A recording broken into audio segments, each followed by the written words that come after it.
Smart Business.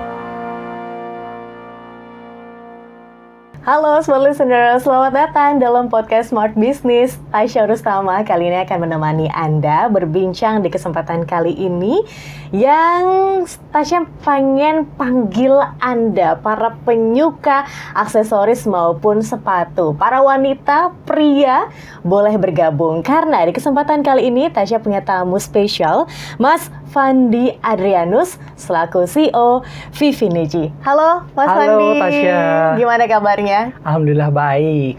Nah, semoga juga Smart Listeners yang bergabung di kesempatan podcast ini dalam keadaan baik ya. Karena kita mau memanjakan mata Anda Smart Listeners dengan produk-produk yang luar biasa. Produk wanita, tapi kayaknya targetnya pria juga masuk begitu ya Mas Fandi. Karena kan kadang-kadang kalau pria mau ngasih hadiah ke perempuan ini bingung mau apa begitu kan. Betul apa banget. yang dilihat itu yang dibeli gitu kan kadang-kadang. Nah, kita mau mendetail lagi seputar gimana caranya menggait pasar wanita. Karena kita fokusnya ke produk wanita nih sekarang ya. Dan kita tahu juga kalau misalnya wanita itu ya biasanya penjualan itu paling banyak wanita yang memutuskan. Betul banget. Bener nggak sih, Betul Mas banget. Wandi? Silakan mungkin pendapat ya. Oke, kalau untuk menggait pasar wanita gitu ya, memang a bit tricky. Yang pasti kita harus tahu dulu dari customer behavior-nya. Oke. Dari kalau wanita itu membeli biasanya impulsif. Oke. Jadi kalau saya biasanya dengan istri gitu ya, biasanya dia bilang, ih barang ini lucu. Berarti lucu itu sama dengan bagus gitu loh. Karena kan uang suami juga untuk istri-istri juga kan. Nah, makanya lebih banyak biasanya varian yang dibeli oleh para wanita ketimbang para pria. Seperti itu. Jadi harus lebih colorful, harus lebih kalau dari segi produk ya, kita ngomongin quality, nyaman itu udah wajib hukumnya, apapun kita usahanya, seperti itu. Tapi memang kita harus lihat angle-angle, mau ke customer yang seperti apa sih kita yang mau menggaitnya. Karena ngomongin wanita itu sangat luas sekali perspektifnya. Oke, kita mau fokus ke Vivinici nih, Mas Fandi. Vivinici kan kenapa fokusnya ke wanita begitu ya? Karena banyak ya produsen atau pebisnis sepatu begitu yang akhirnya maunya positioningnya di tengah nih. Jadi wanita masuk, pria masuk. Bahkan ada juga sepatu-sepatu yang bisa unisex. Nah, tapi kalau Vivinici sendiri, kenapa hingga akhirnya fokusnya ke wanita? Oke, kalau kita ngomongin industri sepatu itu biasanya saya layeringnya dibagi jadi 3. Ada yang sepatunya sendal, ada yang sneakers, dan ada yang heels. Dan memang kita Vivinici ini fokus di sepatu heels. Karena dari segi manufactured atau produksi itu juga sudah jauh berbeda. Dari konstruksi heelsnya, sulasnya, dan lain sebagainya. Jadi memang kita fokus di sepatu heels yang tujuannya memang untuk kerja, untuk pesta, dan itu biasanya untuk daily wear kita kategorikan lagi by tinggi heelsnya. Ada yang 3 cm, 5 cm, 7 cm, 9 cm. Above 10 itu pasti untuk ajang fashion show atau pageant. Seperti itu. Baik. Berarti ini memang fokusnya ke wanita dan dilihat lagi Vivinici ini sebenarnya kemana? Apakah ke wanita muda? Di tengah kah atau mature? Bisa both sebenarnya. Kita nggak define benar-benar umurnya segimana. Tapi kalau saya mau dibilang ya sekitar 20 sampai 35 itu masih masuk banget sama Vivinici. Mungkin memang 70% kita heels, tapi juga kita ada meranah ke sendal-sendalnya untuk daily wear. Karena setiap kita berjualan, live selalu ditanya sepatu sendalnya itu di mana nih biasanya untuk ini. Kalau misalnya untuk formal semua itu juga rada repot ya gitu. Tapi kita menjamin kalau dari segi produk sepatu Vivinici ini lebih timeless. Jadi kita nggak terlalu banyak aksesoris dan kita punya USP sebenarnya attachable accessories. Jadi aksesorisnya bisa dilepas pasang. Oh, menarik ini ya. Dari banyak sekali pilihan sekarang Mas Fandi, di mana sepatu-sepatu itu bahkan nggak cuma di dalam negeri aja ya Mas Fandi ya, tapi juga di luar negeri begitu. Maksudnya barang-barang China itu bisa masuk Indonesia karena kan sekarang pasarnya sudah mengglobal. Betul banget. Sementara ini pasarnya adalah wanita yang benar-benar kalau nggak nyaman sekali aja udah deh di delete gitu kan. Gampang iya. banget begitu. Betul. Kan untuk berpindah hati. Ini gimana caranya untuk bisa menggait pasar wanita dan tetap begitu membuat mereka stay di produknya Mas Fandi? Oke, kalau mau ngomongin kompetitor lah ya, quote on quote mungkin dari luar negeri atau impor dan lain sebagainya. Kalau kita ngomongin dari level produksi itu, memang kita ada sedikit disadvantage gitu ya, kalah dari segi raw material dan juga machinery. Tapi kalau misalnya mau dibilang lokal, apa sih yang menang? Sebenarnya ada satu hal, yaitu kita punya craftsmanship. Kita punya ibu-ibu luar biasa itu masih mau menjahit dan lain sebagainya. Jadi salah satu USP kita juga adalah di bidding teknik, yaitu di segi payet. Jadi kita nggak pakai mesin, tapi kita berdayakan UMKM sekitar untuk buat. Wow. Gitu. Dari jadi segi handmade dari segi payetnya. Gitu. Jadi aksesoris kita itu memang bisa dilepas pasang dengan kita punya campaign namanya Day and Night Series. Jadi ketika siang hari atau lagi bekerja kita nggak mau terlalu overwhelmed, dilihat orang banyak gitu ya.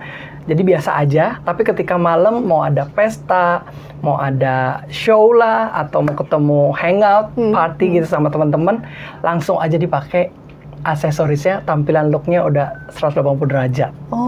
Gitu. Ini jadi salah satu inovasi ya dari produknya Vivinici begitu ya? Betul. Wow. Mungkin ini juga yang dicari oleh para wanita yang sekarang jadi customer-nya Vivinici ya? Yes. Sebelum bisa pada keputusan untuk bisa ada aksesoris yang bisa lepas pasang, itu seperti apa? Risetnya atau gimana prosesnya? Oke, berarti kita ngomongin why-nya ya. Why-nya. Ini unik sekali sebab aku relate banget. Jadi aku melihat istri. Ya, kalau istri itu dan kebanyakan majority dari wanita lain, ketika udah pergi ke kondangan, pakai produk yang sama 2-3 kali, entah kenapa itu self esteem-nya tuh turun gitu. Ya? Iya. Terus punya ada kalimat, kok kayaknya saya nggak punya baju lagi, saya nggak punya sepatu lagi, gitu. Maka dari itu Vivinici hadir dengan aksesoris yang berbeda-beda. Karena sebenarnya yang dibeli itu balik-balik lagi ya, warnanya hitam, warnanya nude, krem, silver. Biasanya nggak pernah yang terlalu warna-warni gitu. Tapi kan baju warna-warni gitu ya. Nah, gimana caranya nyocokinnya dengan aksesoris yang beragam, warna-warni yang bisa di mix and match dengan aparelnya juga. Kurang lebih ya seperti itu, karena relate banget di kehidupan sehari-hari. Dari segi cowok, idenya seperti itu. Dari segi cewek, istri juga, oh ya bagus juga tuh ada aksesoris. Dan kita juga memperdayakan jadinya UMKM sekitar. Seperti itu. Jadi nggak usah khawatir ya, smart listeners. Normal begitu para wanita kalau misalnya banyak di lemari baju. Betul. Nggak ada yang bisa dipakai. Normal banget. Tapi dari situ lah ada, akhirnya dibuatlah inovasi-inovasi baru yang akhirnya bisa nempel nih ke para customer Vivinici. Oke, untuk bangun hubungan, engage untuk para wanita, gimana caranya Mas Fandi dan tim? Oke, ketika ngomongin mengenai hubungan ya, saya biasanya bagi jadi dua, hubungan yang di online sama hubungan yang di offline. Itu bagaimana? Kalau dari segi online, biasanya setiap brand tuh punya personanya sendiri, atau brand archetype-nya, atau brand personality. Kan banyak sekarang yang personal branding mau jadi company, terus yang company mau jadi ke manusia-manusiaan gitu ya. Jadi Vivinici sendiri juga menghadirkan sebagai wanita yang percaya diri, wanita yang penuh inspirasi dan saling memberdayakan. Itu spiritnya memang di situ. Jadi kita hadirkan dengan color tone yang pink, tapi lebih ke earth tone gitu. Jadi putihnya kita ke krem, hitamnya lebih ke coklat tua, dan di situ ada nuansa yang ketika kita lihat nyaman gitu loh, soft. Dan itu biasanya memang teman-teman atau customer di Indonesia yang muda-muda itu nyaman dengan warna-warna itu. Yaitu juga dari riset-riset kita secara online. Tapi kalau di event offline, kita punya brand community. Brand community itu kita panggil teman-teman namanya Teman Vini. Nah, ini juga project dari kuartal keempat 2024, di mana setiap bulan kita bikin acara offline yang quite engaging gitu. Misalnya Vivinici kolaborasi dengan Nami Scent. Jadi bikin perfume based on 16 personalities MBTI.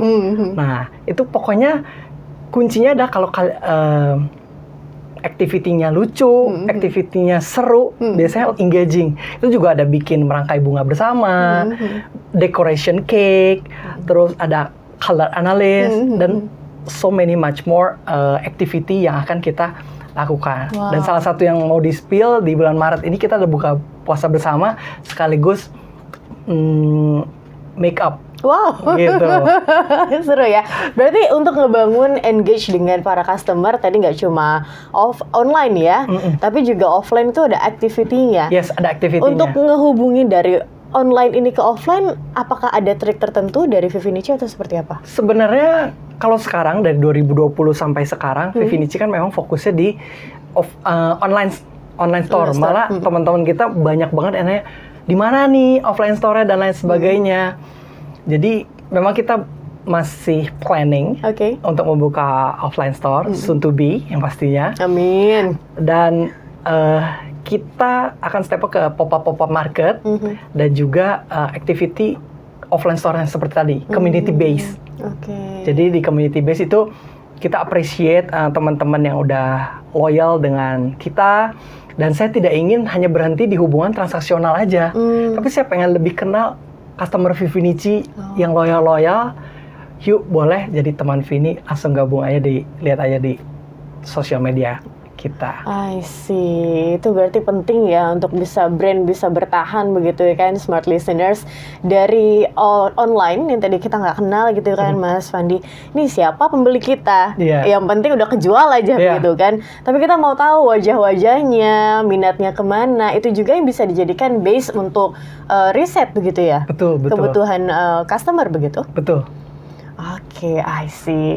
Oke, kita mau ngobrolin lagi dengan topik pembahasan yang berbeda, tapi kita harus tutup dulu yang ini. Smart listeners, kalau misalnya penasaran episode-episode lainnya begitu ya, pastikan Anda follow sosial media Smart FM untuk tahu topik-topik lainnya yang kita masih akan obrolkan begitu ya, terutama di podcast Smart Business.